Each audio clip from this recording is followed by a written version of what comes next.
Here. Let me just say this. Of course, Walt is the facilitator. He sent out some questions. We're going to try to get them posted. They should be in your email anyway as an attachment from Gus. Anybody who can stay around for 5 minutes or so at the end of this, please do. We would like a little feedback. We would like to talk about some ideas about some possible other things to do on Zoom in the future. Probably not immediately in the future, because of course the annual meeting is already scheduled with several papers for late November. But down the road, there are lots of things that we could do, and what we need to know is, well, what would be interesting and suitable. So Walt, up to you. Okay, well, it's interesting to have this last of the lecture series, and I think one of my final question, in fact, is kind of leading to, I hope, a kind of reflection on the whole series. I think it would be time to think about whether they form a kind of coherent whole. Have they advanced to a point of view that we find attractive and convincing or not? But let's start off kind of more or less consistently in terms of the development of his argument here. And so I'll just start off with question number 1 right here. I'll read it quickly for those who don't have it quickly handy. And then we can discuss that one. I think question number 2 is even a little bit more central, maybe. Here's number 1. Do you agree with Polanyi when, on page 2, he writes, quote, "I do not think that the discredit which the ideal of detached scientific knowledge had cast on the grounds of moral convictions would by itself have done much damage to them," end quote. Is this claim consistent with Polanyi's attack on positivism and other forms of objectivism associated with one-level detached scientific knowledge that in turn cast values and morality into a lesser category of subjective preferences and raise the issue of cultural relativism? So what I guess I think I see in this argument, or the way he approaches things in this paper, his great fear is of moral perfectionism and extreme kind of commitment to some kind of ideology. But I find that in some kind of conflict with, as I say in this question, his attack on objectivism in different forms and his preference for a personal kind of knowledge. So that quotation kind of struck me as maybe inconsistent with what I've seen as one of his major kind of concerns. Do you agree? No. Okay, good. Go for it, John. You know, when I read this quotation and your larger context for it, the first thing that came to mind is Polanyi's observation several times that there's something very different about Britain and the United States from the continent. The difference was that while both had some sort of allegiance to Enlightenment, doubt, et cetera, the British and the Americans didn't let it get out of hand. And as a result, Britain and the US were insulated against the extremism that nearly destroyed the continent. So when I read this passage, what I'm thinking is that he's just reminding us that it's one thing to embrace critical thought and a kind of doubt within science. In fact, it has a very important role there. But it's the intemperate embracing of these things that causes the trouble. So on top of the critical thought and the doubt, there must be a kind of intemperance and I think what he's saying is that without the intemperance, this thing is not as harmful as it might otherwise be. Well, in a way, I'm kind of agreeing with you, John, in what I said, that his concern is with moral passion more than anything else. But still, then let's talk about how does his focus on personal knowledge and the personal element fit into this, in particular with his concern about objectivism. How does that all fit together in your view? Well, I would, I just think you have to look at the next sentence with that sentence, because, you know, as sort of abstracted philosophers, we start talking about his epistemology, but he's really committed to this notion of moral inversion, and that's the key to understanding what's happened in the West. So it's the new unprecedented moral fervor that's combined with objectivism that is the problem in his view. I think I'm sort of agreeing with John on that. But it is a kind of a striking sentence when you pull it out of the larger argument. And you know, I'm also he wasn't sure he was right about this.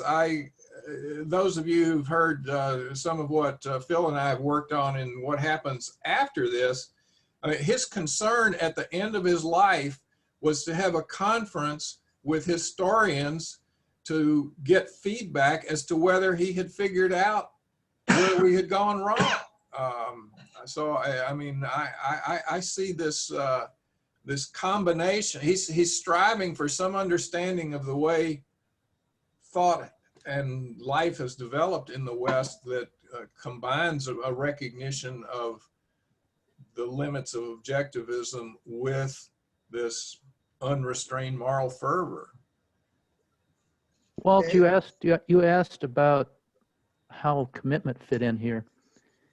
And I guess one response I would make is it depends on what you're committed to. And one of the things that Polanyi would have us be committed to is a kind of responsibility or temperance of mind, maybe the balance of mind that I've talked about elsewhere. And the problems that he documents in the 20th century, mainly through the Soviet Union and, of course, the Nazi situation, those were instances of commitment, all right. You're right about that. But what kind of commitment? It's not a commitment that he would endorse. There's something about those commitments are inappropriate and illegitimate. And part of the reason they are is because they are intemperate, that they are the precise absence of the sense of responsibility and commitment to traditional matters that we find in Britain and the United States. Well, one thing I'd mention is that I see in his thought as a whole a real concern about individualism gone wild, and not respecting tradition and ordinary kind of, as you say, balance that is necessary for reasonable kinds of living, which allows a certain degree of immorality as part of that course of living. That's part of human nature for him. So, you know, I think it'd be interesting now to move to question number 2, because that really gets into moral inversion. Although I found it was really interesting, he never mentioned the term moral inversion in this lecture, which has been so important for him otherwise. I couldn't quite figure out why he doesn't reference his earlier statements. But anyway. Just a quick comment on the first question.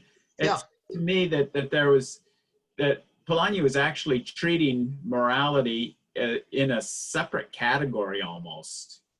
He was separating it out from things like maybe that there was something more going on with the issue of morality that made it immune from the consequences that you see in science, unless you add in the passion aspect. Well, I think we're probably all agreed about the passion aspect is something that is a great concern to him. There's no doubt about that. Before we move on to the next question, Tim has asked a question of clarification maybe we ought to attend to that because it could be a good foundation for what follows. If you Good, look, Tim, go for it. Yeah, he asked the question in the chat. I don't know if everybody knows how to monitor the Oh, I chat, didn't see the chat. Okay, let me but look if and you'll see. find the chat button, the questions are posted now. And Tim wants to know. I got to find it again. He says, for the novice Polanyi enthusiast, where is the new moral fervor coming from? Was it not present in humans before? What made it emerge during his time? Well, I think just a quick answer. I think one of the most interesting essays he wrote on this is Beyond Not Nihilism. That's at the very first essay in Knowing and Being, where he does do some of the things that have been mentioned already by John, talking about the difference between how the English and Americans respond to some of this radicalization of passion that is associated. Well, he associates it partly with Rousseau, thinking about going back to earlier days, not being constrained by all the bad parts of our society. He certainly attributes it to some kind of aspect of Christianity, particularly as it has become secularized and arises in society. Those are some of the sources. Anybody else want to talk about other sources? Yeah, I think this is part of his theory that he wants. He's trying to figure out if he's figured something out. But his idea seems to be that the moral passion in Christianity was restrained prior to modernity by the structures of medieval Christianity, I guess, but it's because of the reduction of those restraints that it runs rampant, both in individuals and in social forms, and he documents that. But that's his notion in a nutshell of moral inversion. It gets I think that you can go back to the period of the Second World War. 1943, he wrote an article called The English and the Continent. Right. And then he recycled it about 3 more times with slightly different titles. And all of these are sort of part of the movement ultimately to articulate what he calls moral inversion. Which is a term that sort of surfaces about the time of the Logic of Liberty, but he actually has lots of different terms. And I think Diane Yeager's article tries to make clear the diversity of terms, all of which seem to be pointing more or less in the same direction as a kind of disease of the modern mind that you don't find necessarily emerging as dominant before the French Revolution. Right, right.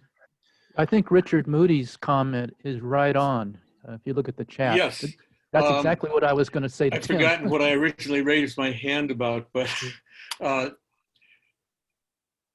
I submitted on the chat that moral inversion has been present in some persons throughout history. And what emerged in modern times is that fusion of moral passion with nihilism or extreme skepticism.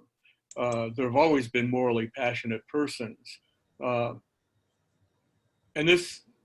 the major point that I want to make about this is the problem with attributing psychological characteristics to something called the modern mind. It seems to me that Polanyi doesn't take into account the degree of diversity that exists in any psychological diversity. And by that, I mean diversity of beliefs and values, as well as, personality dispositions.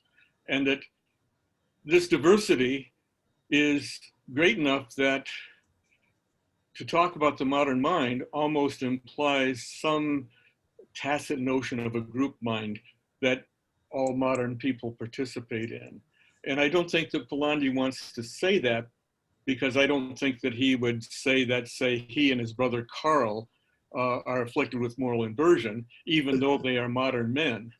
You know, and there's lots of people that are not morally inverted, even, you know, and this has been the case throughout modern times. So that somehow saying that this is a disease of the modern mind overgeneralizes, in a sense, oversimplifies the state of society, which is one of diversity at any time, any period of time. I noticed that, Andrew, you have an interesting comment. Why don't you come at this point and talk about your point? That's my best effort to recall the phrase that Polanyi uses in Beyond Nihilism to try and trace the sources of the two different prongs, if you will, of moral inversion, the radical objectivity on the one hand and the moral passion on the other.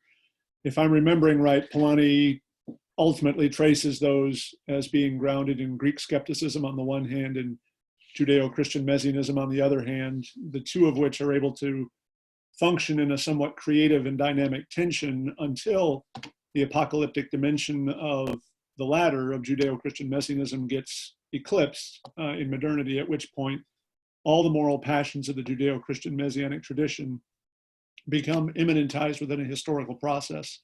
And now we have a moral obligation to move forward, regardless of the cost, to achieve those moral aspirations. And that's what eventually manifests itself. So there's nothing original there. I was just trying to go back to what I think is probably the most succinct definition that Polanyi provides as to the origins of those two traditions and what happens to bring them about. Okay, very good. Well, let's go on now to the question about moral inversion itself, because that's kind of in the background of what we're talking about here. I'll just read this again, just for everybody's sake. On page 3, Polanyi speaks of a hybrid of skepticism and perfectionism in place of his usual term, moral inversion.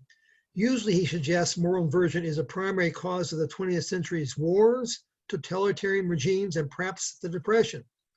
That is, he oftentimes has a pretty broad statement. But in this lecture, he tones down large-scale implications, particularly he doesn't really mention anything about the wars as such.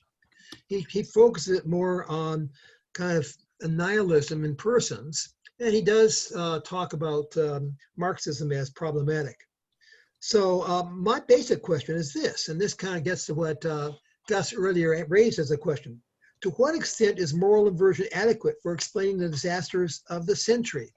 My quick comment on that is it has some relevance, certainly to talk about both the way Marxism got developed by Lenin and Trotsky to some extent and others, but particularly by Stalin.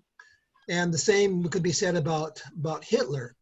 But that in fact, the causes of the two wars is quite different than having to do with moral inversion, except as moral inversion is a kind of background issue, but not a primary kind of historical causality.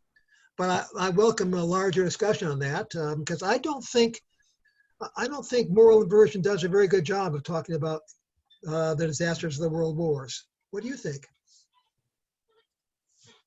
Well, I think it's 2 steps removed, and that's why it's hard to see the connection. I agree. It's odd to say that moral inversion caused World War II, and even more so to say it caused World War I. But Polanyi is alleging that it causes a kind of mind among a fanatical group. Now, that fanatical group in World War II, at least, employed war for its purposes. So it would be, I think, a stretch to say that moral inversion caused the war, but moral inversion may well have given rise to a powerful way of thinking which found war to be convenient. And thus, it caused war sort of accidentally or 2 steps removed rather than directly. I agree, John. I think actually you could say something similar about World War I, that you have people like Stefan George and muscular Christianity, some of these ideas that were floating around thinking about war as a kind of cleansing mechanism needed by society kind of has a connection with what Polanyi talks about in terms of the problems of romanticism as it has kind of infiltrated nihilism. So there is some background there, but in terms of the actual causations, you can look at World War I as kind of a breakdown of a balance of power, partly because of empire. There are a whole bunch of reasons for that. You can look at World War II as being caused in part by, a large part, I think, by German resentment over how the Treaty of Versailles kind of allocated blame upon Germans and really devastated the economy and undermined their value, traditional values. So you can look at other causes than moral inversion as more specifically causing those two wars, although you can see some background.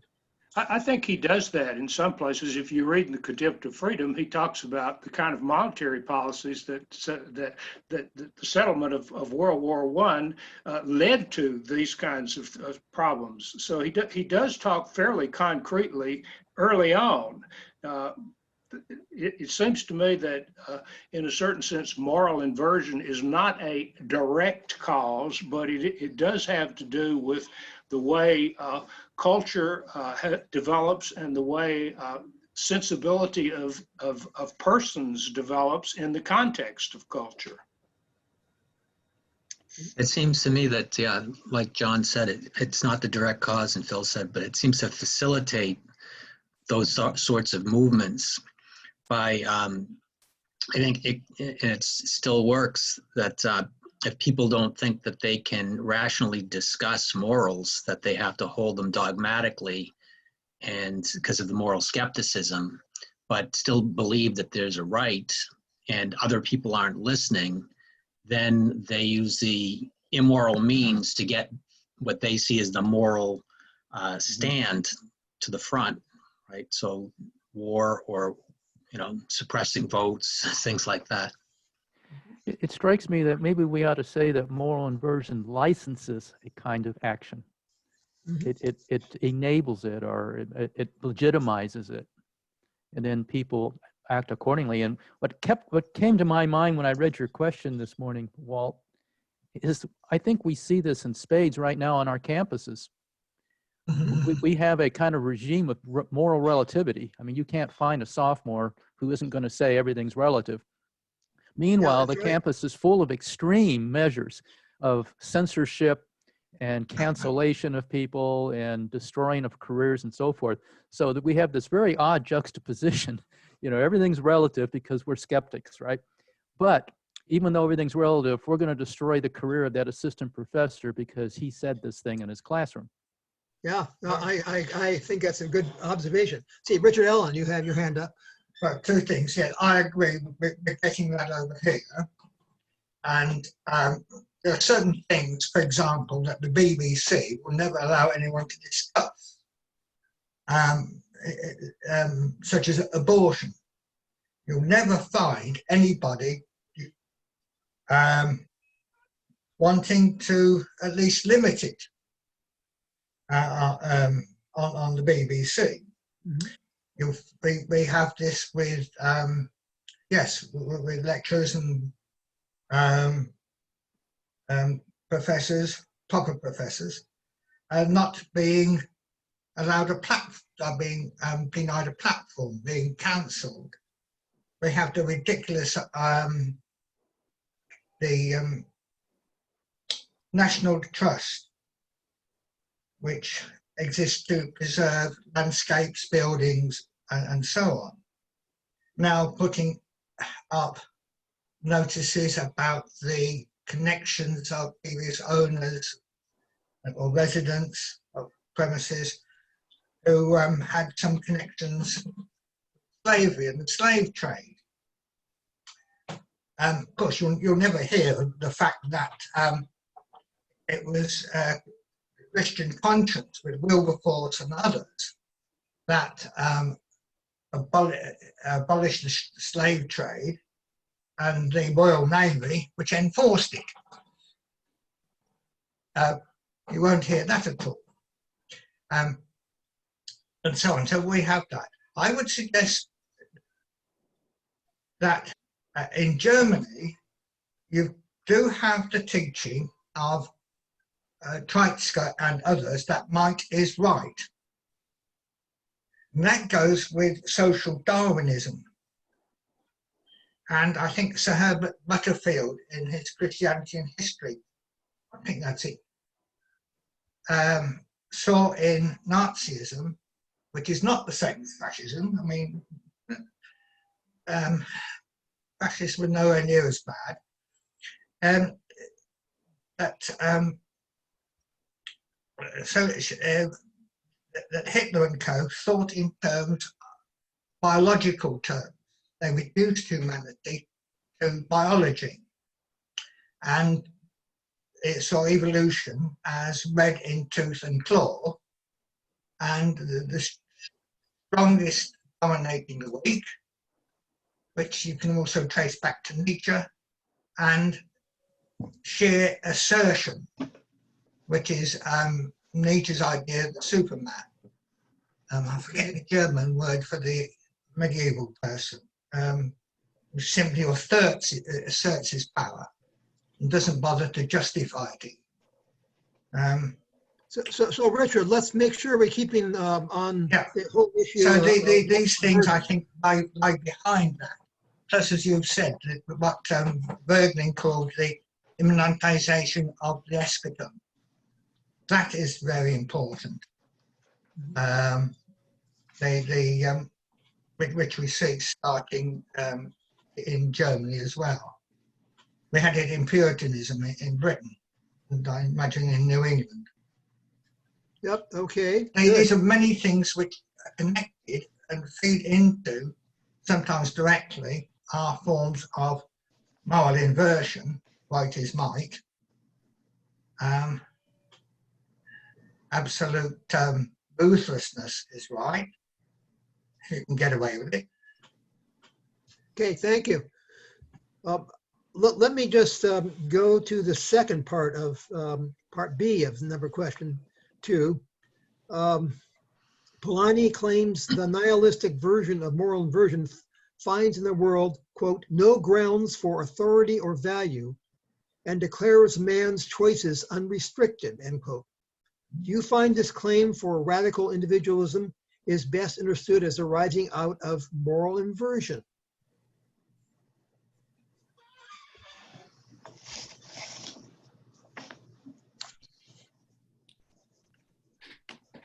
I mean, I'll just say a couple more things here. I do think the whole issue of radical individualism ties into what we've just been talking about. Say more than about radical individualism.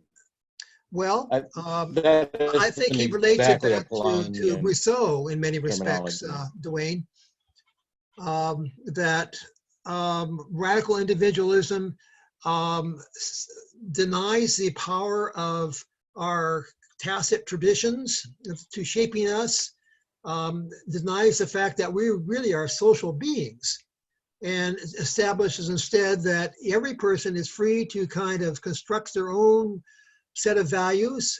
And I think he'd reference both Sartre and Nietzsche there.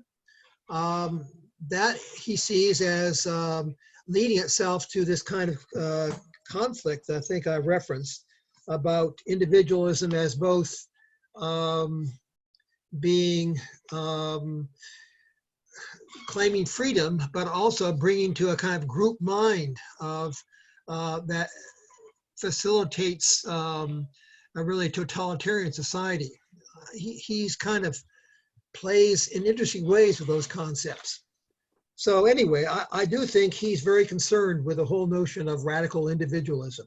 Okay. And how does that relate to moral inversion then? I'd just like your ideas on that. I think the moral skepticism part plays in, for sure. The perfectionism of moral inversion, I'm not sure that plays in all the time, because you don't, unless you substitute for perfectionism something like a notion of authenticity. And then maybe you get that sort of perfectionism combined with the moral skepticism that of I have to create my own values, but they have to be true to me. I think it's a more benign form than he's looking at, though, if you go towards authenticity. And again, as Charles Taylor says, authenticity does give you a standard. It creates a moral standard. So you can't be a complete moral skeptic if you believe in the notion that we ought to be authentic. I'd be inclined to say, Walt, that the radical individualism gives rise to moral inversion rather than moral inversion gives rise to radical individualism. It's a chicken and egg. Say a little more about that, John. Well, I think what Charlie said, well, what I'm saying is similar to what Charlie mentioned a second ago. What causes this radical individualism, which really flowers in people like Sartre, et cetera, who assert that we define ourselves, et cetera? Well, I think at the root of that is a collapse of traditional structures and the collapse of the possibility of respect for traditional authority. So the individual finds himself, in his mind at least, alone and without any kind of authority other than what he creates for himself. And we think now, of course, of the nihilistic Russian novels and so forth. If a person falls into that way of thinking, then I think he is prime to move into moral inversion. Yeah, the skepticism again, kind of as the generator there. By the way, I'm noticing quite a few interesting observations on chat. I don't want to ignore those. Let me comment. Can I comment just a minute on skepticism and perfectionism? Sure. It seems to me for Polanyi, both of these notions are somehow deeply tied up with utopianism. And Polanyi is pretty steadfastly anti-utopian from early to late. Although he does talk about, of course, a society in which thought is central. Okay. Let me just mention something that Eric Howard sent to everybody.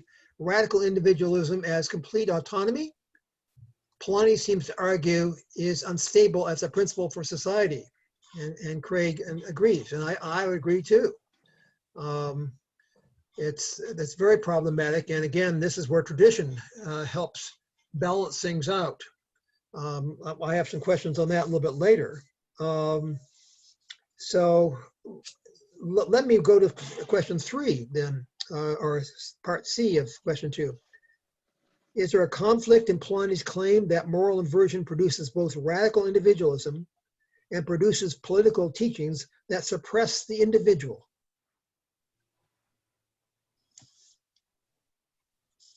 Well, before we get started on that, Rain has had her hand up for quite some time. Oh, sorry, Rain. Go for it. Thanks.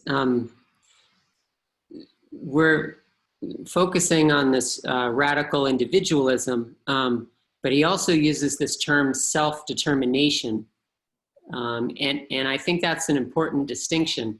Individualism could be like an identity epistemology, but self-determination also brings in a notion of combining the individual and the authority, right? The authority is placed in the individual. And so he does criticize individualism, but I think just as much he criticizes the placement of ultimate authority in the individual, or specifically in the skeptical individual.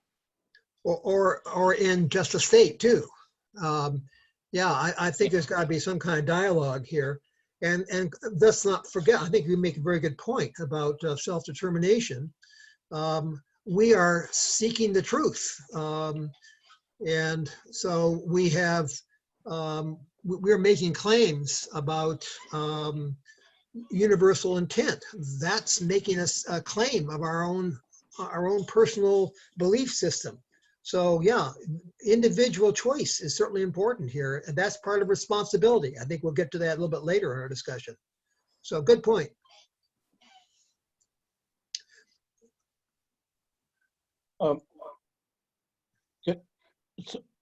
Dwayne. I feel like I'm I'm a few steps back, yes, in our conversation. The questions you're asking about moral inversion, is moral inversion in those questions a way of thinking about reality in a historical way, so that he's trying to render history in a way that we can, through his thought, or is it the moral inversion and the question of what has happened tied to his whole development of tacit knowing and the proposal he's putting forward about how we are in contact with reality and what we make of that. I mean, my thoughts seem very general and smooth edged and maybe too far removed from what it is you're actually asking. And so on the one hand, I don't want to make it sound like it's too simplistic, although this is a pretty simple lecture in terms of wording, but the issue is very complex. Anyone want to join in there to respond to Dwayne?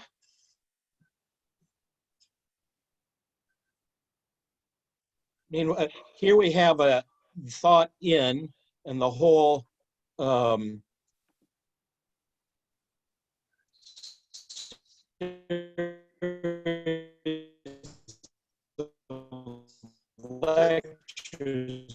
Dwayne, you're not coming through clearly right now, I think.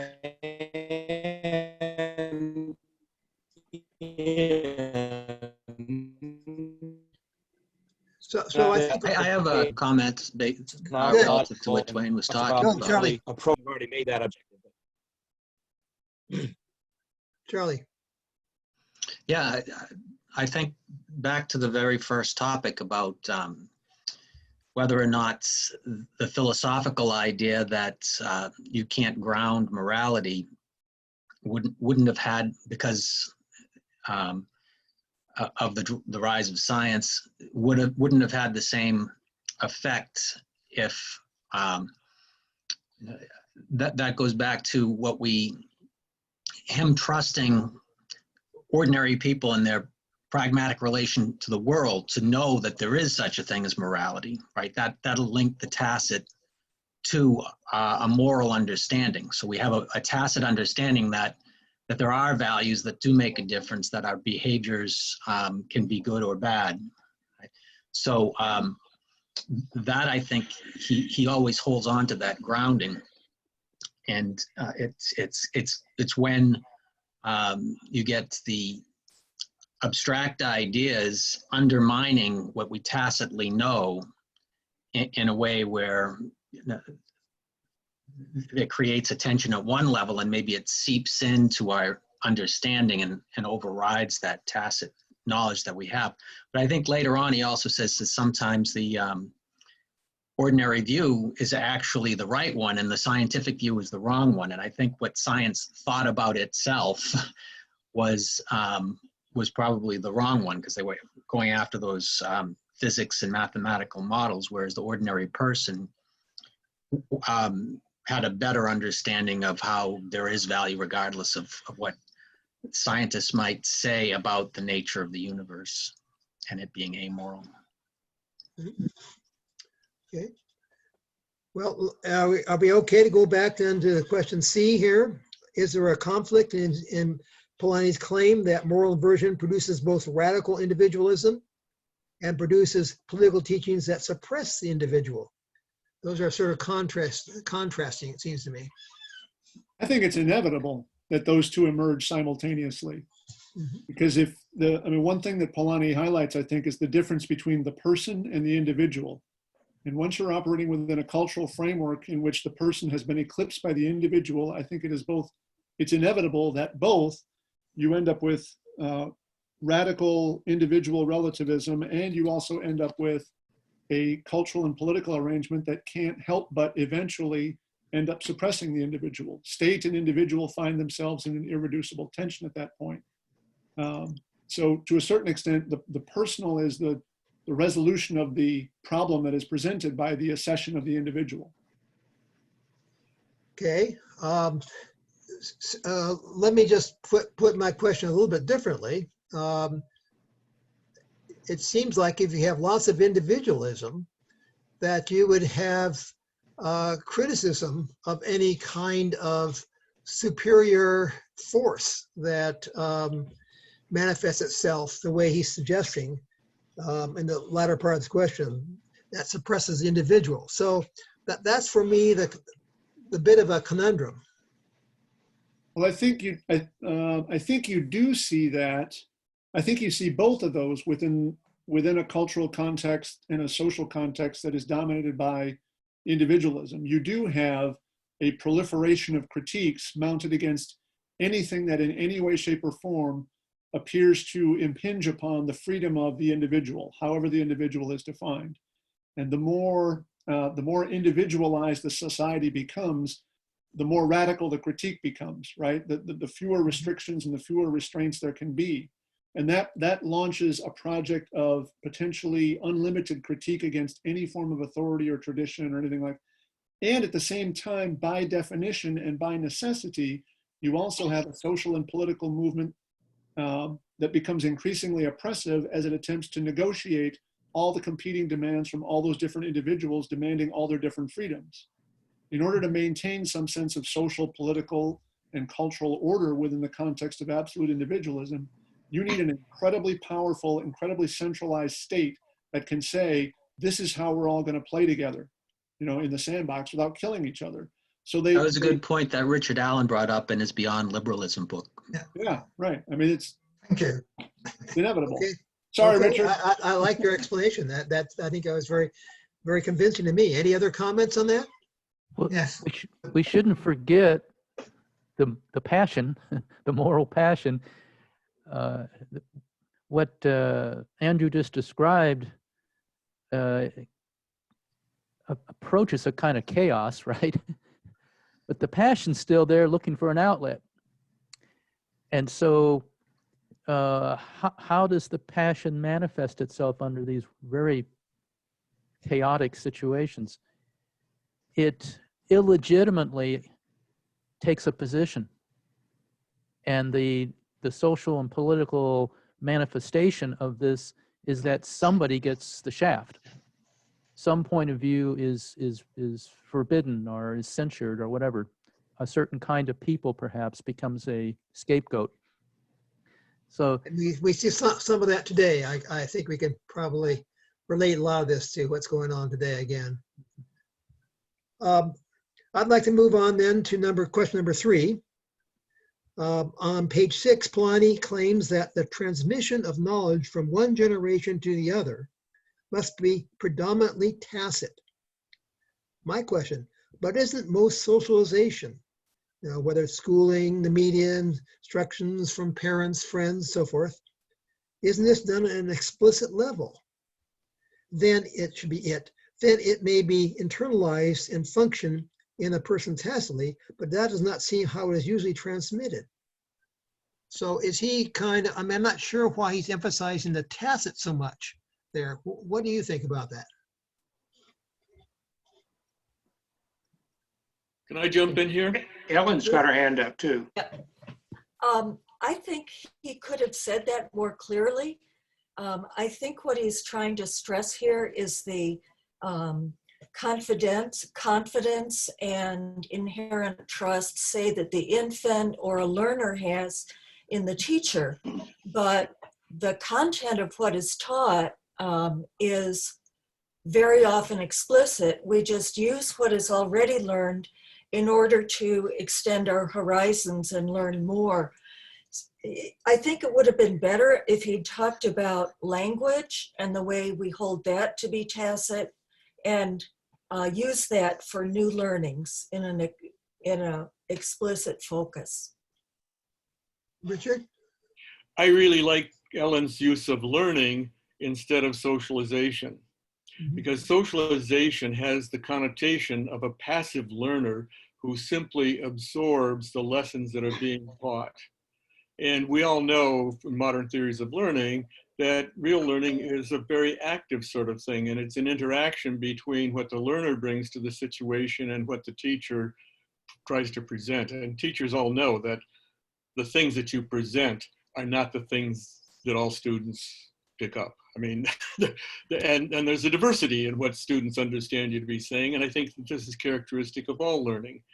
And so the problem with using socialization too much is related to the problem of group mind, because there's a theory about the microcosmic metaphor that somehow that those who pass on the content of a culture, the result of that is that the personalities of each of the members of the society that bears that culture are pretty much little replicas of the culture. And I think that's simply false. I found the question itself a little peculiar, Walt. It seems to me that within explicit activity, all kinds of tacit stuff goes on. So there's not a kind of exclusion of the tacit because of the explicit. In fact, it's only, I would suggest off the top of my head, that it's only within explicit activity that the tacit activity occurs. So if we have a public school that has all of these hundreds of pages of objectives that are designed by the state, and the teacher is doing all this explicitly, and the parents can see what's in the book that they're supposed to be delivering to the children, that doesn't exclude at all a million tacit things going on at the same time. That's true, but again, I guess here's what I hear him saying. He said that when you accept something from another person that's explicit, you're accepting the tacit presuppositions and background that goes along with that. Sure. Well, I don't think that's necessarily true. I think there's a kind of explicit conventional nature to a lot of our language that maybe that's, you want to call that tacit, but it's kind of broadly shared. And to me, that could be articulated very easily. Maybe it's being passed on tacitly. I'm not convinced by that. I think we have our own tacit framework that we use to, as indwelt, to absorb the explicit language. So yes, we are already very tacitly involved, but is that tacit dimension being passed on? That's my question. Well, some of it is. And, yeah.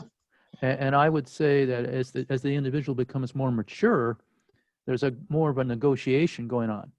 That is to say, the very young, the very pronounced apprentice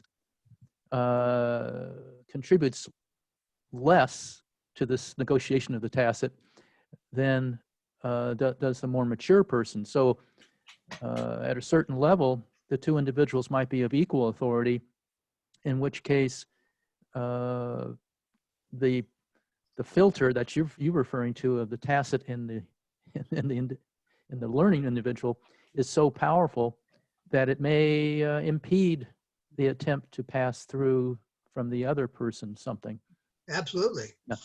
But I think it's just going to be a sliding scale depending on the relationship between the two people, and we find this in personal knowledge. Was it chapter 12? Because recently we looked at a certain level you have the meeting of two equal minds, but in the more common case, we have the immature mind being taught explicit things, and in the process being, to a considerable degree, shaped tacitly.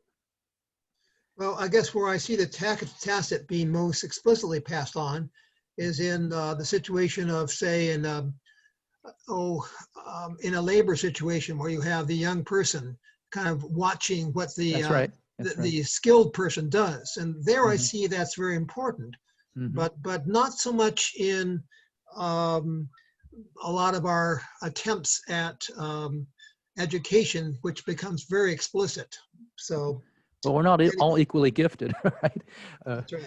I think that. Well, oh, sorry, John. Didn't mean no, to I was interrupt. just going to add one thing. I think the most skillful teachers, and C.S. Lewis comes to mind at this point, I think the most skillful teachers know how to use the explicit to effectively deliver the tacit. And they use all kinds of mechanisms. And you actually pass on a world in this fashion. Okay, good comment. Walt, I was just going to recall here too Polanyi's example of the medical student learning to read an X-ray. Yeah. Something that takes place in a very high level, rarefied, intellectually sophisticated context that requires a lot of explicit passing on. But Polanyi makes the point that, the kid's got to learn to be a diagnostician on his own. And the physician, the experienced physician can stand there all they want all day long and say, it's right there, it's right there, it's right there. But until they pick up on the tacit clues that the experienced physician is using to make the diagnosis, they're not going to be able to read the X-ray. So all the explicit knowledge that the experienced physician tries to pass on is largely being passed on tacitly. They're cultivating a set of tacit skills. Okay. And presuppositions. Yeah, good comments. Charlie? It seems to me that we just don't recognize how much tacit knowledge is being conveyed when we say something explicitly until That's right. somebody takes it wrong, right? It's something Wittgenstein points out. Until somebody gets it wrong and you say, oh no, I meant it this way because of this, and that, then you have to make what was tacit for you more explicit. But usually we don't do that unless it becomes necessary. So I think a lot does get learned by doing things with people and hearing people say things, and we get corrected, and that brings some of the tacit out into the foreground. But there's still a lot of tacit back there. There's a lot we learn by subception and just by personal relations and watching and being in a situation that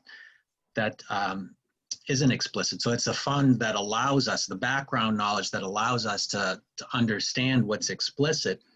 A lot of that can become explicit, but there's still a huge fund there that gives meaning to the things that we see as explicit that we're not aware of. I think Stan's got his hand up. Stan Scott. Stan, I haven't seen that. Sorry, Stan. Good. Thank you. I find your question interesting, Walt, but it reminded me just a few minutes ago of a famous theory about educational curricula. That's Elliot Eisner. The book is The Educational Imagination, and there's a famous term, and it's a chapter title, I believe, in that book, and it's the 3 curricula that all schools teach. And he was trying to point out something that's been there all along in education, but very seldom recognized. That is, there's the explicit curriculum, that is, math, science, English, and the structure of the curriculum that's set up by the college or the school. Then there's the implicit curriculum, and that concerns all kinds of stuff like, well, do the students sit in a circle, or do they sit facing the teacher? Are they being taught? There's one authority in the room, or there's there's a room full of potential authorities. And then the third curriculum is what he calls the null curriculum, and that is what's left out. Like for centuries, anything having to do with women's studies was left out. And, we've been finding a lot of this out especially since the 60s, but, we were left out. A lot that was left out was the history of Black and the less privileged people. Then you get things like People's History of the United States, which brings all this out. Suddenly it's all just kind of coming forward into explicit recognition that there is all this stuff that's been left out for centuries out of academia. For sure. Anyway, I think those structures are there, whether we know it or not. But like Charlie just said, the kids are picking it up. They're picking up stuff from the way the explicit curriculum is delivered as much as they are from any explicit information. I just want to make a comment at this time. I think there's been some very interesting group chat stuff going on. Henry has been involved in some interesting exchanges, and it's really hard to keep all this together, which is kind of nice. A healthy chaos, I guess, or something. Or whatever. I'd like, though, to move on to question number 7, excuse me, number 6. Nope, oh no, number 4. Here we are. On page 7, after making a plea for the importance of tradition, Polanyi shies away from invoking the authority of revealed religion. On what grounds does he do this, and is it a valid move? I thought that was kind of a fun question. You're not trying to pick a fight here, are you, Walt? Yeah, no. I think that calls for some interpretation. Okay. Well, Walt, Yeah. let me throw out a point here is that it seems to me that in terms of the human learning processes, for most of us, the tradition that's embodied in revealed religion is learned in very much the same way that we learn other traditions. That is, we believe in the testimony of others. And so it's a question of whose testimony do we trust? And that's true when we talk about different scientific theories. You know, there's schools of thought in science, and most people haven't done all of the research to behind all these different theories, but they differ in whom they trust, which is often largely a result of where they've gone to graduate school. You know, and the same sort of thing, which religious authorities I trust have a whole lot to do with where I've been born, who my parents were, and so forth. Phil, did you want to? No. Well, I think your question is really what does one mean by revealed religion, and what did Polanyi think about revealed religion? Well, I'm not so sure that Polanyi didn't think a number of different things. He sometimes tattoos the Roman Catholic Church, like at the end of Science, Faith, and Society, but we also know that he was exposed in Odom's groups to neo-orthodoxy and neo-orthodox thought. He seems to have been quite puzzled by all that. I don't think he quite knew what to make of it. Well, one of the things that I think is important to recognize here is that, you know, people in the Christian tradition generally hold that their adherence to that tradition is not just the result of believing the testimony of those that they trust, but also as a result of the gift of grace. And so if you believe in the idea of the gift of grace, that believing is something that isn't, you know, just a matter of believing authorities, but rather is a supernatural gift that you've been given that enables you to believe. But non-believers don't hold that belief, that Christian belief is the result of a divine gift. And I think it's important at this point to think, and you know, think a little bit globally about things like Hinduism and Confucianism, and you know, believers in other religions which often have very similar kinds of notions as the Christian notion of grace, that is, of some kind of extrasensory contact with the supernatural. Any other comments? That question. Richard Proust has got his hand. Okay. Proust has his hand up. Well, I was going to say that at the end of this lecture, you have this wonderful kind of coming together of a vision of tacit knowing and the structure of what is known. It gives a good basis for calling Polanyi a personalist. That is, that somehow personal knowledge is intimates the structure of being. And that would seem to me to open the door to its being made explicit in a number of orthodoxies, as long as they are personal in structure. And for your standpoint, would that be true of revealed religion? Yes. I mean, they're instantiations of some vision of a personal basis for being.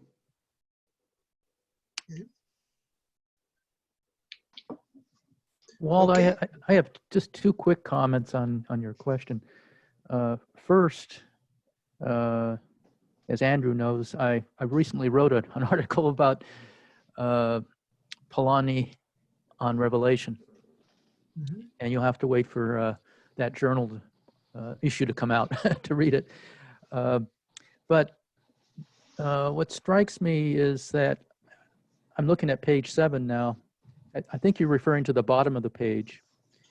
I think Polanyi is hoping that we grow out of something and into something better in regard to religion.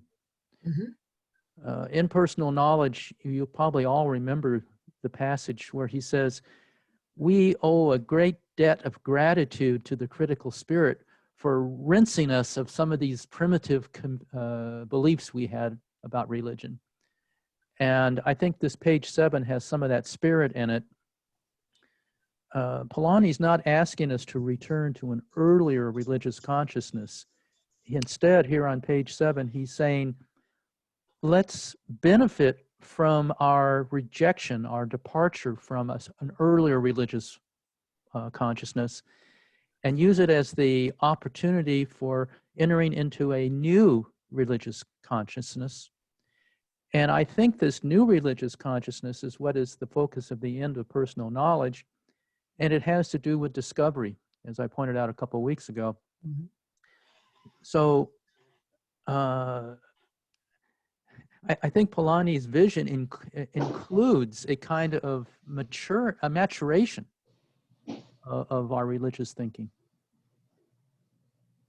I guess my view in response to your emphasizing discovery would be to suggest that even more important than that is purpose. Discovery is one aspect of purpose, but there are many aspects, and that's got established with the beginning of life, and then has gotten more and more complexly developed as time has gone on. But for me, that's where his talk about meaning comes to real focus. That's another issue. Maybe we'll get into that if we have time for any other questions. But I was just going to quickly interject there that quote and that question. He talks about reconciliation, and in Personal Knowledge, that reconciliation he relates to ritual in I don't remember exactly cultural terms and language terms, and that's a count here. I mean, it's not blown up, but notice how reconciliation is a counterpoint to moral inversion. that's an interesting point. They're opposites or inverses, or So I think that this is all of these points in this final lecture are just really springboards. It's just incredibly interesting. And I think we have a lot of problem with it because we wonder if he authoritatively speaks what he's saying here and if we understand what it is he's saying. I don't know. That's just my all too simplified view of this. Yeah, on the idea of reconciliation, it seemed like he was trying to just put off the matter of any kind of justification of religion or revealed religion to first try to get us to see that it's okay to trust a tradition first before you go to the further step of perhaps seeing that there might be validity in religion as well. And I think as far as revealed religion goes, I think that Polanyi changes our understanding of what revelation is or can be, right? When we have deeper questions about the meaning of life or what value is and these sorts of things, that they can, in a process of discovery through experience, we can have a discovery, an intuition, an answer that we can't go back and verify in the same way that we can verify a scientific sort of discovery, but we still feel that there's a truth there that's being presented to us because it answers some deeper question of existence, and that religion might be doing that. And revelations as to even certain dogmas. I mean, Avery Dulles talked about dogma in terms of revelation. There might be a truth to Immaculate Conception or something like that. Not a literal truth, but a truth that emerged as far as your understanding of divine nature that a human being can attain or something like that. So there's a new way, I think, of understanding revelation as a discovery and as an answer to an existential question, and a new understanding of what the truth of revelation might be and how to interpret and understand it, coming through his epistemology and his emergentism. Okay, let's move on then to question number 5. Polanyi argues that the way science operates, trusting its traditions, applying overlapping neighborhoods of knowledge, and seeking novelty, serves as a positive model for all aspects of society. Do you agree? Not do you agree. Is this model appropriate for religious bodies, and can it work for politics? In other words, you know, I think when he talks in about the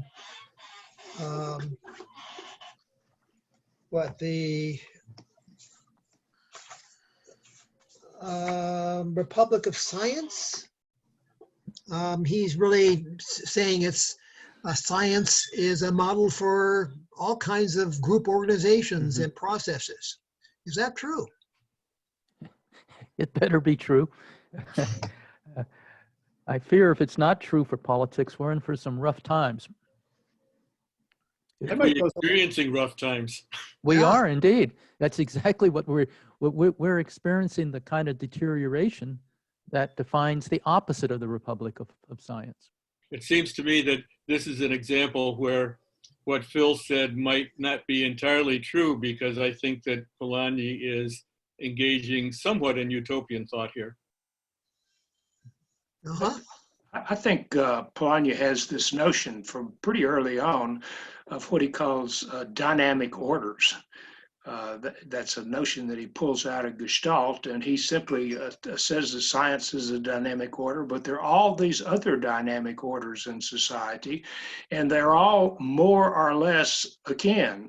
I'm not sure how true that is, but science is the sort of preeminent intellectual dynamic order. And it looks like the larger context of society is somehow a network of many dynamic orders and is pretty messy. I'd like to suggest something a little different here. I think the reason Polanyi leaned on science as much as he did is because he was a child of his time and he was trained as a scientist. But I think the reason science works the way it does is because it worked for other disciplines first. It's not that we need philosophy or religion or ethics or whatever to now try and mirror what science has achieved. It's rather that science is now picking up on the same thing that kept religion and politics and philosophy and ethics and art and everything else moving forward prior to the advent of modern science. I don't know that modern science has necessarily revealed a new and hitherto way of learning that other disciplines hadn't already in their own right and in their own ways achieved. Rather, science began practicing something that was already working its way through other disciplines. So I think the kind of the dynamic that Polanyi identifies here that operates within the context of the Republic of Science, I think it would be a little historically inaccurate to say that the first time we see that dynamic emerging is within the context of modern science. I think that in and of itself is a modern conceit. I agree, Andrew, because in history we've had innumerable instances of coherence prior to the rise of science, political and otherwise. So yeah, I think you're correct. But I would say that we also have all kinds of instances in other disciplines of something very different than science, much more of a kind of power play, all kinds of problematic aspects that ideally science should not have. Now, one of the questions is that, in fact, science does have a lot of those same kind of problems as well. There you go. And so that's his utopian vision, I think, of science. I think Rain had her hand up. Yeah, thanks. Andrew's point was well taken, and I agree, Walt. My sense is that he does idealize science to some extent, and discounts the politics and incentive structures that influence science in non-scientific ways. But that said, I wanted to say that I think this is a case where we might decompose science into the particulars that it exemplifies, and say how they can be valuable in other disciplines. To the extent that science relies on personal commitments of scientists, and yet not on any one individual scientist, that's probably something that would be virtuous in other disciplines. I think there's various things that you can abstract from the body of science that would be very applicable.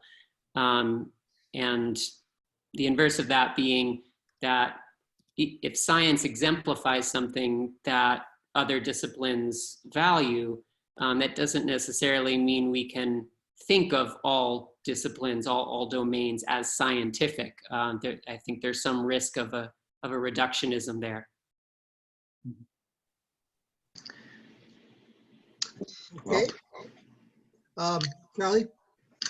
Yeah, he does kind of, and with the Republic of Science and the Constitution, seem to like say that there's one ambition there. He does in other places mention how scientists can fall into cliques and have little power relations and structures, but he's kind of hoping that the overall system moves towards truth and knowledge and away from kind of individuals trying to promote their own goals and interests.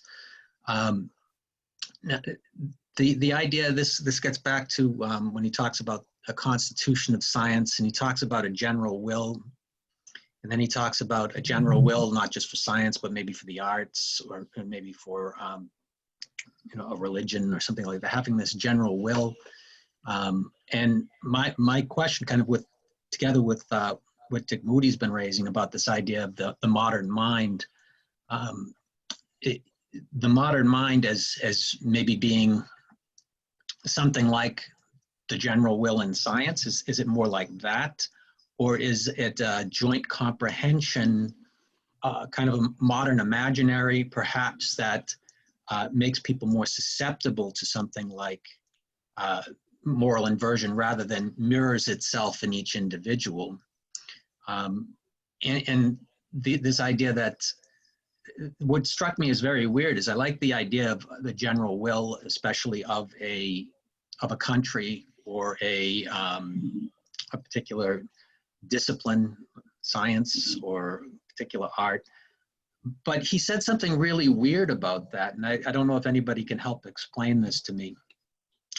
On page 15, I think he says, the Republic of Science realizes the ideal of Rousseau, a community in which each is an equal partner in the general will, but seen in this light, the general will is seen to differ from any other will in that it cannot alter its purpose.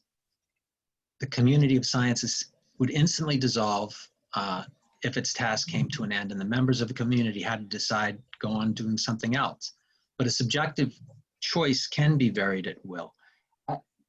I would think that a general will can also shift directions without just completely dissolving.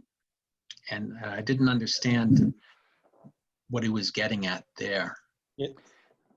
Well, the general will is the common good in Rousseau's general will.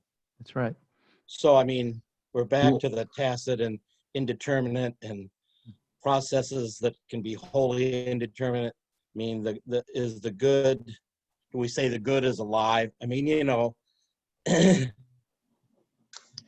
The general will seems to be something that can express itself in indeterminate ways in the future too, though. So why, if it shifts at all, does it just die, negate? In the social contract, Rousseau defines the general will. I can't hear. I can't go ahead, I think. But was that, do we have, We have some confusion right here. Let's everybody stop for a moment. John, you start again. Yeah, Charlie, in the social contract, the general will is defined specifically in terms of its concern. In other words, it does not vary. The general will is that part of each of us that is identical, and it's defined for its preoccupation with the good of the community. So if that nature changed, it would no longer be the general will. I see. So what you're saying is that that which cannot change is its ambition, its goal for the good of the community, Yeah, but it might change what it understands. What it understands the good of the community to be. Right. Yeah. Well, it can. What it understands to be the good, I think, can change. But that's why this is phrased awkwardly for me. And so similarly, well, I don't think Polanyi is an expert on Rousseau. I think he seized upon Rousseau here for his purposes. And of course, this is one of the more difficult concepts in the history of political thought anyway. So I'm not surprised that Polanyi is having difficulty with it. But I think the way he wants to use it here in relation to science is that just as the general will is by definition that aspect of each of us that is in common and is concerned with the good of the community. Similarly, science is defined by a certain kind of activity. And I think science is artists. No, I think science is defined by its commitment to find the truth about reality. That's right. And so I think what Polanyi is saying here, and what Charlie read, is that if that no longer was the case, then science would decompose, and that this is what science is this commitment to the discovery of reality, to discovery of reality. Yeah. Okay. We're getting close to the end of our time. Oh, Phil? Just another comment on this. Republic of Science, which is a kind of model in some ways, I think, in Polanyi. And earlier he calls it the city of science, and I think this term dynamic order that he picks up about 1940, these are all sort of interchangeable terms, and the emphasis is on the dynamic and the coherence and the fact that callings are found within certain orders, and some orders seem to be more intellectual than others. But it seems to me that and you could link this up to, I think, some of the stuff in American thought on communities of interpretation. But it seems to me that we really participate, all of us, in many such orders. We find our calling as scientists, but we also participate in all kinds of other communities, and those two are important. And Polanyi does not do such a great job in sorting out that kind of issue, it seems to me. In our remaining time, I would like to raise this issue of responsibility in question number 6. He says some unknown principle must enter, very different from all that is noticeable in the inanimate domain of nature, to account for sentient and responsible human behavior. Why do you have to go to this talk about principle again? I think Charlie raised this question very well last time in lecture 4.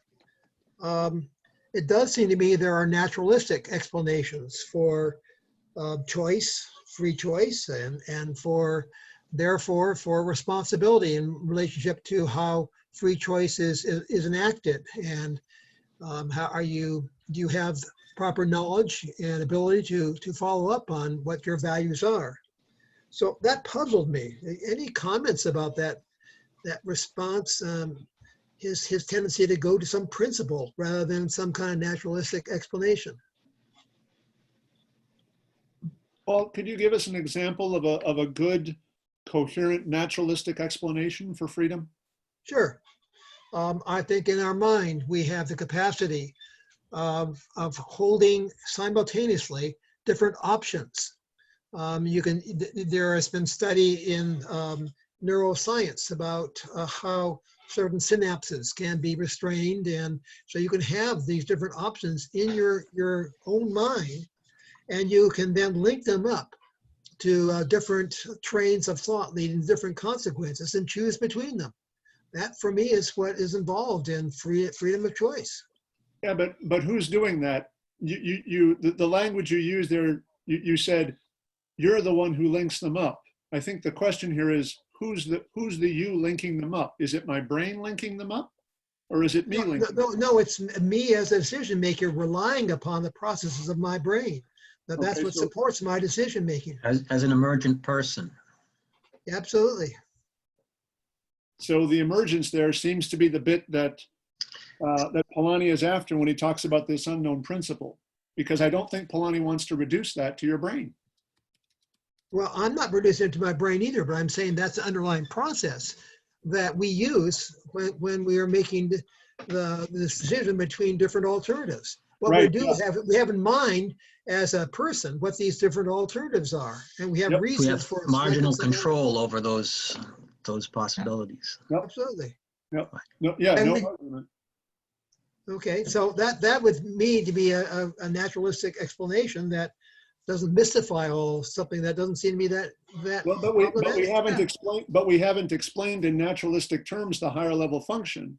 We've explained in naturalistic terms the lower level function on which the higher level function depends, but we haven't explained in terms of the lower level the higher level function.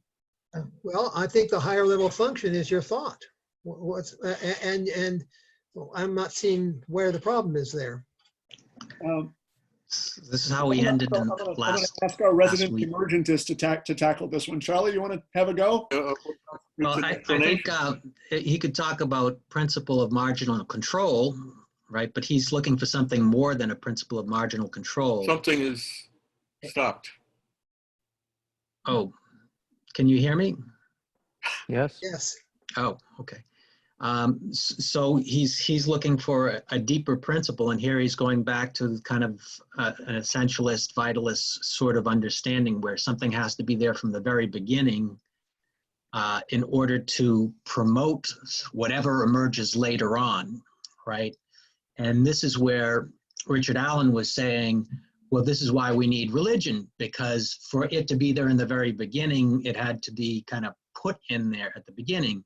What Walt is saying is kind of what I was saying as the emergentist option, where you have emerging structures falling into place either through a dynamic systems understanding or some sort of other naturalistic, more naturalistic approach, because some people wouldn't see emergentism as naturalistic.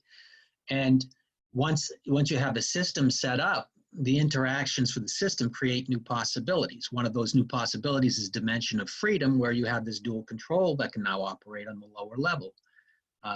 So if you move towards a principle like Polanyi wants at the end there, it seems like you're moving more towards what Richard Allen was talking about something being there from the beginning, or as some prime mover at the end, a principle like that drawing us forward towards greater and greater meaning, greater and greater possibility of fulfillment, as opposed to some sort of basis material start, and then all these, but material might be the wrong word, right? Other monists say that they have both material and spiritual qualities, right? We've got Whitehead and other, but in combination, different potentialities can manifest themselves. And that you need something that's vitalistic or essentialist or divine, I think, is what Walt is questioning here. Yep. It's a basic principle of Polanyi that the lower level, that the explanation of the lower level cannot account for the operations of the higher level. Right. Now and the higher level is the person. The higher level is the person. Now then, the point is this: whence comes the person? You cannot get the personal, the animal, the organic out of things which are less than them. So all that Polanyi does is in fact to reify principles. And these principles are turned into agents, they're turned into entities, and they realize themselves. Now, these are desperate lengths to go to, but there's so many people these days around, very clever people in their own sphere, who will go to desperate lengths. I mentioned Stephen Hawking last time. This is the fundamental problem. You can't get the higher out of the lower. You can only, as Charles has reminded me, the various people like Collingwood and I think Whitehead, certainly Bergson with his Elan Vital, put something there and use a term which is going back to the old idea of evolution as an organic process, like the evolution of the plant from the seed. But of course, to get the seed, you've got to get the plant. That's one failing on. So let me just interrupt for a moment here, Richard, because it seems to me that the basic idea of emergence is that you can get the higher from the lower. I mean, that's exactly what happens. That's why I reject it. Well, okay, but see, I think you doesn't have necessarily a have different to come from metaphysical intention. principle there. Sorry? Let's let Walt have the last word here. Okay. Yeah. We're at the end. Yeah, we're at the end. My last word is thanks, everybody. I think it's been a very broad and interesting discussion. So I appreciate everybody's participation. Yes, thank you. And finally, Thanks I for think the both Gus and Phil for helping bring this whole series about. I think it's been very successful. Yes, thank you, Gus and Phil. And Yes. Anybody that can stay around for 5 minutes, we will talk about some possibilities for the future. So good day. Okay, thanks. Good day. Thanks, Walt. Bye. Is everybody, I think I said at the beginning that we have an annual meeting coming up in November. I shall leave because I'm not a member. You can stay. We don't care whether you're a member, Richard. Okay. You're the honorary presence, Richard. Yeah, well, we've got an annual meeting coming up, and there are 4, 5, 6 papers for that'll be done on Zoom. So we probably won't do anything for a while until the new year. But we've consistently had about 20 people at these meetings, and we had about 40 sign up. We could do lots of different kinds of things, but what are the things that people might like to do? The sky's the limit there. I mean, I'll just spin out a few that have come to me. Well, some people are kind of interested in Polanyi and his connection with the Congress for Cultural Freedom. There is a pretty good article about all that was in Polanyana several years ago. That's very definitely a part of Polanyi's political philosophy. We could do something on that. Well, not everybody's interested in that, of course, but that's a possibility. There is this lecture that was mentioned early on, which is actually written about 1965, called The Creative Imagination. It's published about 4 different times in variations. It becomes the 3rd of the Wesleyan lecture. Gus and I've kind of argued that it's the key to the meaning material. We could do something like that. Some people know this lecture, some don't. The meaning material itself is pretty interesting. The meaning lectures are in 3 different versions, and then there's the book that draws on pieces of things. And the book and the lectures are not themselves identical. And there's certainly some things in the lectures that are very interesting that never make the book. those are things that just immediately come to my mind. But what other kinds of things might be interesting? I like the idea of the meaning lectures to see where he differs from Prosh and where his ideas developed there. Are we talking about another Zoom session in the spring? Is that what we're talking about here? And is there going to be another Neshota conference? Well, that's a good question. Of course, the board is meeting on October 17th, and that question will come up about whether we should try to do an in-person conference in June. We had to cancel the last one. Andrew was planning all that. Maybe it's safe enough to do again. As it's turned out, these Zoom conferences are rather interesting in their own right because it attracts people who wouldn't come to Wisconsin.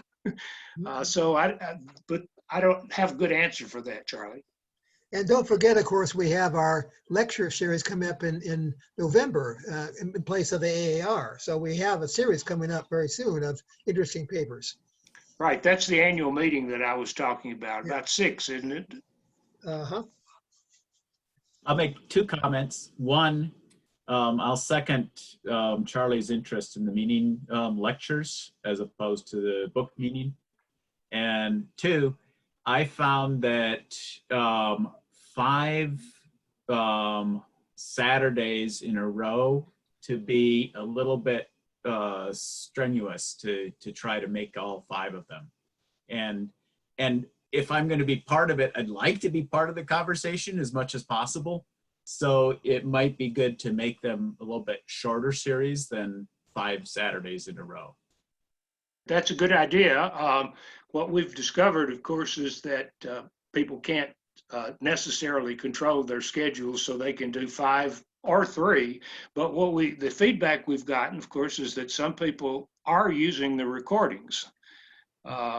It's hard to know how to call that, but you're right, 5 is a lot. If I missed one session and used the recording of it very profitably.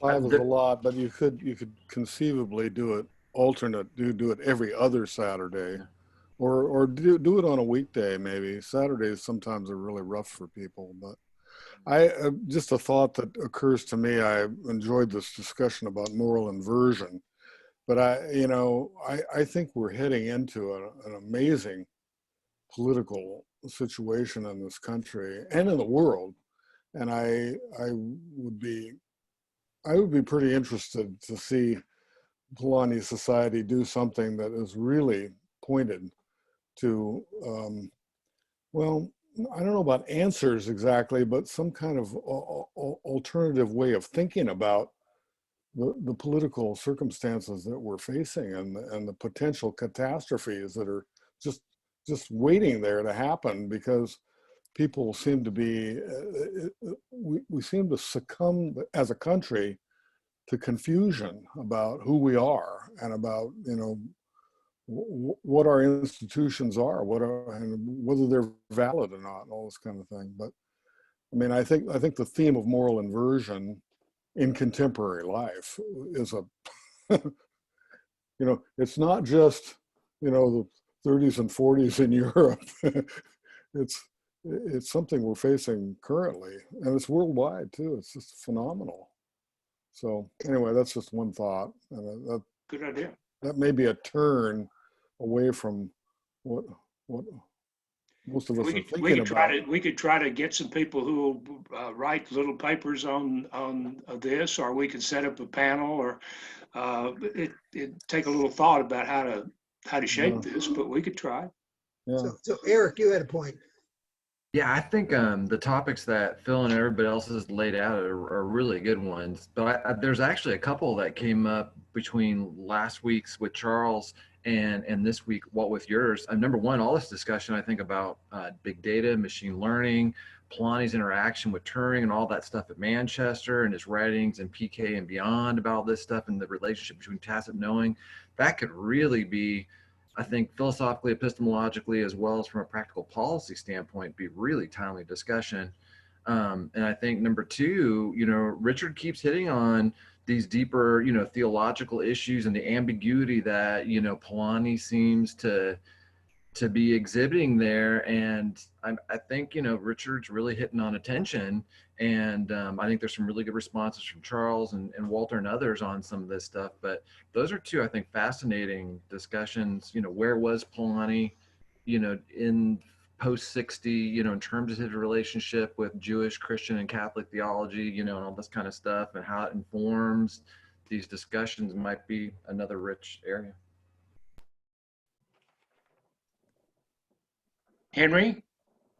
Hey, I guess I haven't talked. I guess I'd be interested in, well, if anyone has the time, to just talk, as someone that is only recently known about Polanyi. And then, yeah, like what Eric said, particularly the two reasons why I'm interested or in joining this in the first place was how it relates to faith and then also how it relates to tech. So I'm a software engineer. So I'm not a student, I'm not in academia, I guess I'm in industry.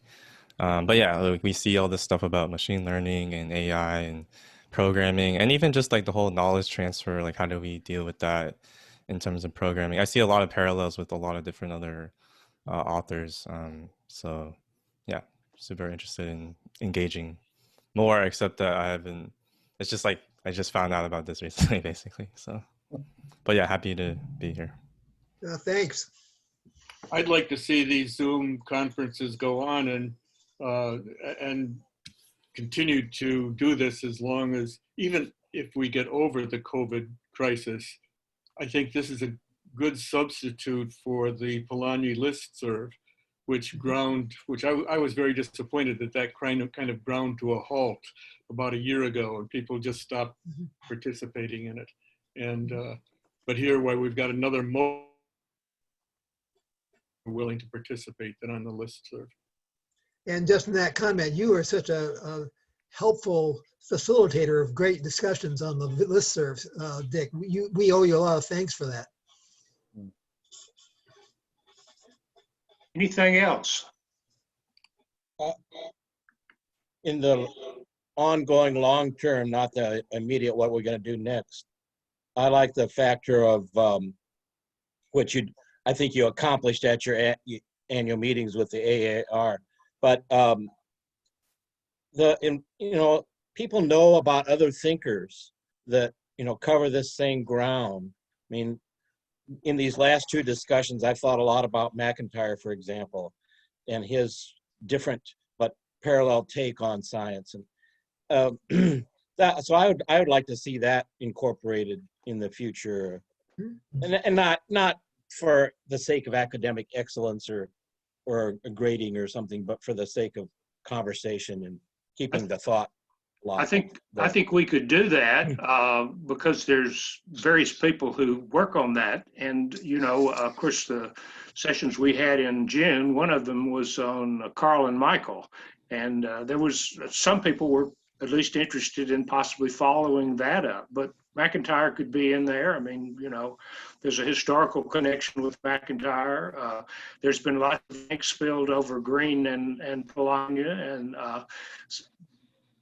Heidegger and Polanyi has come up. Kant and Polanyi has come up. I mean, we could certainly do that. Yeah, one thing I restrained myself from is talking about some of his bad interpretation of Kant, but I restrained myself.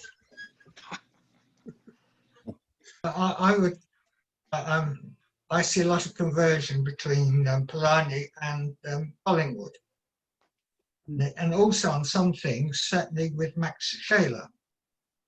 I think Max Scheler's account of Ressentiment is anti-Nietzsche. I mentioned this in Germany, if you remember, Phil and Walt. Is like, is another version of moral inversion. That's almost the same, but from different angles. I like the what Dwayne mentioned, and I think it's important to try to connect Polanyi with important contemporary thinkers, and maybe a session that just does that I had always had this in the back of my mind to write a paper on Polanyi and Derrida, right? But I haven't gotten to that yet. I taught it in classes a little bit, but I haven't. Well, of course, Jerry Gill has a bit on that in his book, The Tacit Mode. Yeah, well, it didn't seem satisfying to me. Agreed. Well, Polanyi and Gabriel Marcel would be another one. Or Gregory Bateson. I'm going to be doing something on Bateson. Yes. And phenomenology generally has come up several times, and I don't think the Schutz and Polanyi connection has been mined at all. I think that's probably pretty fertile ground. And McMurray has been, we've talked about that connection too in the past. Yeah. We've done that several times when you've been present. That's right. Well, thanks for many good ideas, and we will eventually put something else together, but as I say, probably be in the new year, and we'll try to advertise it ahead of time. It'll be on the Polanyi website and probably on the discussion list, and we may invite people to do things or to write little papers or whatever. But it's been fun, so have a good day. Okay, thanks everyone. Thank you very much. Bye. Thank you. Thank you. Thanks, everyone.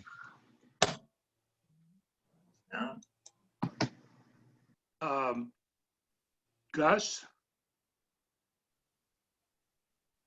Craig, you would stay on a minute? Craig Wickston, are you going to stay on a second? Yeah, I can be here. Sorry, I forgot I was muted. Okay. Gus, I haven't gotten the last, I'm behind on the posting the recordings. They don't go away though, do they? I mean, I need to get them on the. No, they're still up there. Okay. Well, like I say, I'm behind because I've been working on TAD. Okay. Craig, just since you were here, I wanted to ask you, I sent you a bunch of more stuff this morning early. I got to thinking about our little session yesterday, and it occurred to me that everybody might be utterly befuddled by all of this. Is that true, or do we need to start over? No, I mean, I haven't tried to even look at all the details at this point, but I don't have that impression at all. Okay. You guys and Matt and I are pretty much on board in terms of understanding what the process is. Okay, well, like I said, you guys are. I'm basically a Luddite, but you guys are not. But the ways what I know, I can try to tell you, but I don't like to do that too fast. Okay. No. I mean, the session.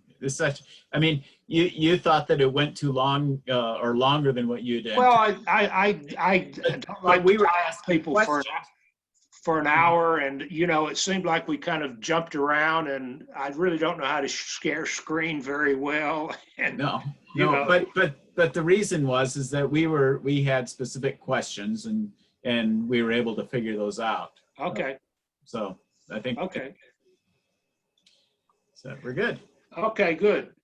Yeah. And Walt, you're going to read news and notes, and we'll finish that off. That's right. Okay. Oh, It's pretty short. I thought of one other thing to add, but now I've forgotten it. So. Okay. Yeah, well, that's always the case. We always add stuff as time goes on. Okay. Yeah, Good.